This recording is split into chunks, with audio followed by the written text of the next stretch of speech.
Same concept, slightly different. So we're here, feet are up. Okay. This right here is more key lock. So if I start driving his arm out this way here, I have, I'm gonna set it here, a key lock here. Okay. See how tight that is? If I have my thumb here, slowly make a fist with your left hand and twist it and straighten it. I can't fuck that up. I'm sorry. Well, yeah. Bottom line is your thumb works against it, okay? So, give me here. So as we're here, I want to set up a Kimura. I need his hand pointed that way. So I try to get a key lock here and then get here. I want to push this down right here, and again, it's the same concept. When I grab it here, I don't need to use my thumb. I'm bringing my left hand, sorry, to my right hand. Is your shoulder? No. Okay. So what is You it? got my chest. Oh, sorry. It's the same pressure you give me every night. So now, what I need to do is I need to get my left leg over his head. Okay. So what I want to do is I want to switch base here, and I want to walk this foot. But in all reality, I want to just set my knee on his face there and lift that elbow. Conventionally, you're taught to do this. Okay? Because by the time, his only way to relieve this pressure is to sit up. So he'll sit up into the leg there, and then you have this. My leg shouldn't come up on this. Okay? But what I like to do is I like to just press that face to the mat and just lift the shoulder, and it'll finish right there. So you don't have to. What happens if his face ties Up under where? Alright, so get here. So slide that face up under where?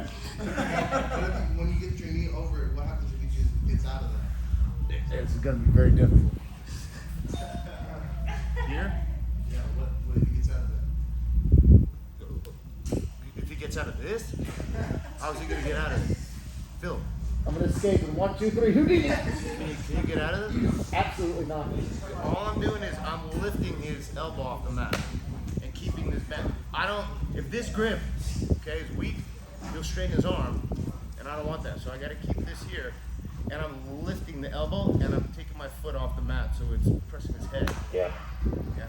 If I don't, the whole thing will come up, and he'll escape his head. So I need to use this, yeah.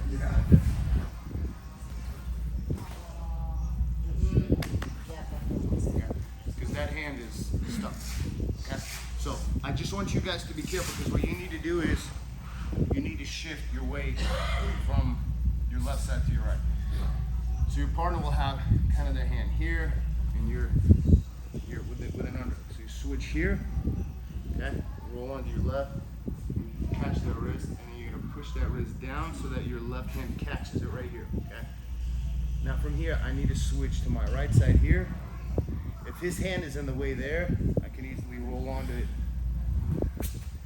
And I wanna put my knee on his face. I don't care which way it's rotated. That's fine. Right here. And I wanna take this foot off. Yeah. Okay? And I wanna lift my elbow off the mat. Okay? It's way more efficient than this. Okay? Because then he can sit up and he can push me or something, you know what I mean? Or he can start doing all that kind of stuff. Even though that's a way to finish, I'd rather just trap it there and lift the shoulder off the mat. Okay? But you have to adjust your hips. So it's on my left side, and I'm on my right side. Make sense? Yeah. So one more time. Underhook. Just frame it here. Trying to get a cue off. Got that figure 4. You can even frame it right here with your elbow to the hip. And now I'm gonna switch my hips here.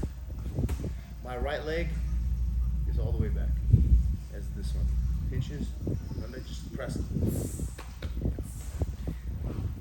back foot, because if you don't put your back foot out straight, here, you lunge.